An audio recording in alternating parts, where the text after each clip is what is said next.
Hello guys, ako nga pala si Marquis Santos and ito na nga kwento. So may nabili nga pala ako guys. Kung mahilig kayo sa kape, ito na ang panahon para subukan nyo naman tong bago nating sinubukang kape. Ito nga po yung Great Taste, ayan, Supreme. Ayan, yung mas kilala sa kanya Great Taste White. Yun yung binibili natin kuminsan pero ito nga meron silang Great Taste Supreme with toffee hazelnut. Ayan, at meron din daw 'tong choco brown mallows. So may pa-mallows din siya. Para din siya yung tinikman natin nung nakaraan. Ilapit ko lang sa inyo para ma-appreciate nyo yung itsura po ng packaging. Actually, yung packaging niya, gustong-gusto ko yung itsura ng packaging niya. Kasi parang medyo ano, elegante naman yung itsura. Saka itsura naman nung ano, nung kape dito, 'di ba? Ayan, pero sana may mga lumulutang talaga na gano'n 'no, pero mallows lang.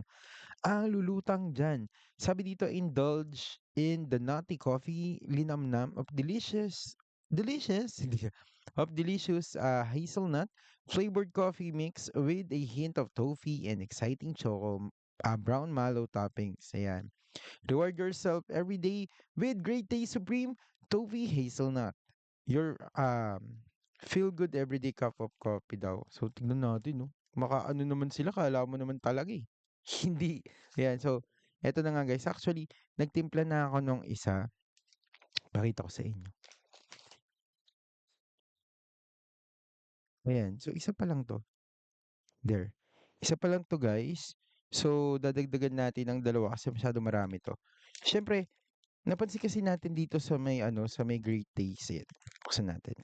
Kasi nga, napansin ko dito sa may Great Taste, 'pag masyadong marami yung tubig, hindi siya nagiging gano'n kasarap. 'Di ba? Medyo ano siya, so ay meron siyang ano, ipakita ko sa inyo, ah. Ayan, so medyo ayan, 'to. Look there. Baka matapunan yung laptop ko, oh my God, sige gano'n ako na nga lang. Meron siyang maliliit na mallows, there. Ayun, oh. Ay, ang hirap naman tanggalin naman ng mallows nito. Ayun, oh, there. Ayun, oh, nakikita yung buo-buo na yan, there. Ayan, yung buo-buo na yan, mallows yan. So haluin na natin. Kakagising ko lang din kasi. Ayan, konting kwento lang tayo, kakagising lang natin guys. So siyempre, bilang kakagising lang natin, gusto nating uminom ng kape. Pero I think masarap 'to pagka meron kayong mga pandi-pandesal 'no? Kasi may hazelnut, eh. Ang sarap kasi ng mga may hazelnut 'no, na ano, namang inumin. Uy, sana magkaroon ng almonds 'no? Ay na ano, ito yung ano niya, yung mallows nalulusaw. Tingnan natin yung mallows lang. Hmm? Huwag niyo palang tikman yung mallows. Hindi siya parang mallows. Hmm? Para siyang alam, naging ano siya, eh,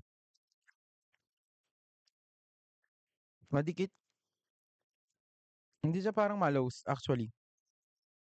Kinorte niyo lang mallows, eh, daming-daming kay Great Taste, eh. Hindi siya mallows. Kasi nung kinagat ko, para siyang ano, alam mo yung sticky na sugar? Para siyang gano'n. Ano, sagad yung mallows, nalusaw din yung ibang hindi ko nakuha. Nalulusaw din siya, so palabas lang yung mallows nila. Palabas lang yung mallows nila, pero masarap ba? Ang tanong. Ayan, nihalo na natin. Eh, hindi pa naubos lahat. Wait lang, meron pa dun, oh. There. Ano yun muna natin? Siguraduhin nating mahalo natin. Ayan. Wait lang, iharap natin sa para makita natin kung nahahalo nating mabuti. Ito pala, hinalo ko na. Ayan, okay na. Ayan, okay na. There you go, guys. Yun lang yung vlog. Joke lang. Ayan, so tika na muna natin. Wait lang, amoy muna natin. Yung amoy niya hindi naman siya kakaiba. Same lang sa ordinary ano, sa ordinary, coffee parang gano'n.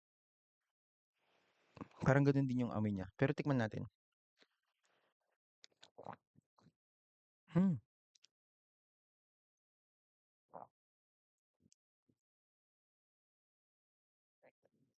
Ano ba? Hmm, hindi ko sure kung yun yung lasa ng toffee hazelnut, eh. Pero medyo mapakla siya, medyo mapakla. Hindi siya yung matamis na kind ng coffee, medyo well, to be honest, medyo natitikman ko rin 'to sa ano, sa mga nabibiling mga yung templado na, gano'n.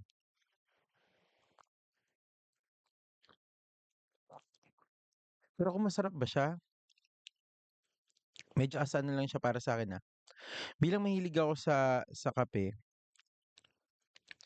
parang ano lang siya, yung tamis niya 1 to 10, nasa ano lang siya, nasa 4 gano'n. Hindi siya yung saktong tamis, medyo maano siya, anong tawag dito, mapakla ba yung tawag dun? Parang gano'n. Hmm, ewan ko kung dapat ba lagyan ng matamis para medyo luminamnam siya lalo, gano'n. Parang gano'n. Actually ito, kung bibilhin ko pa siya ulit, medyo mas pricey 'to kasi yung sa original na na Great Taste. Parang medyo 50-50 tayo, gano'n. Siguro kung wala na mabibili puwede natin bilhin 'yan, medyo mas pricey kasi siya, eh. Pero kung in terms of, coffee, malasa na rin siya. Kung mahilig kayo ng medyo malasa yung ano, yung iniinom niyo na coffee, pero hindi matamis, eto siguro swak sa inyo. Or baka nasanay kasi ako sa mga meron ba akong matamis na nakapaligid sa'kin? Wala naman. Or baka nasanay ako dun sa mga ano, sa mga coffee na alam mo yun, yung binibili sa mga restaurant na ano siya, manamis-namis, gano'n. Eto hindi. Para sa akin maaaring makagising 'to sa ano, kasi medyo mapakla siya ng konti. Para mas more on siguro ma-coffee siya, pero hindi ko sure din kung masarap siyang sawsawan ng ano, ng, tawag dito, ng pandesal. Kasi hindi siya gano'n katamis. O baka masyado lang ako mahilig sa matamis, ano ba 'yan? So, kung ako sa inyo, try niyo siya, try niyo 'to. Ayan yung Great Taste Supreme, para malaman niyo rin. Hindi ko siya masyadong ma-describe sa totoo lang. Medyo ordinaryong kape ng konti na parang mapakla, gano'n. Pero hindi ko siya masabing special, eh. Although maganda yung packaging niya, oo, maganda yung packaging niya, pero parang siguro mas gusto ko ng hazelnut and ano siguro, and almonds, mano pa kung gano'n yung ginawa ng, Great Taste na flavor, mas matitripan ko 'yun. Mas masarap ang almonds, 'di ba? Pero yung toffee hazelnut parang, eh, eh, eh, hindi siya gano'n ka-special, guys. So, kung bibili niyo siya, siguro for ano na lang, kung gusto niyong matikman, ayan, yung, Great Taste Supreme. Pero para sa akin, puwede na yung mga ordinaryong mga ano, mga, version nila, o siguro kung lalagyan natin ng matamis mas masarap kasi mas malasa naman yung coffee nito, at saka parang ano naman siya, medyo mapakla-pakla. So 'pag nilagyan niyo ng matamis, medyo siguro palagay ko talaga magiging mas malinamnam 'to, parang yung mga tinitimpla-timpla natin. Pero puwede rin naman, puwede niyo rin namang gawin yun kung sakaling hindi niyo trip yung medyo mapakla na type ng, ah, coffee. Hindi siya OA sa pakla, um, mas mapakla lang siya kaysa dun sa ibang mga coffee na natikman ko. Ayun, so yun lang guys, maraming salamat, God bless, ingat po kayo palagi. Sana ay, na-con kayo dito sa confusing na review natin kasi na-confused din talaga ako.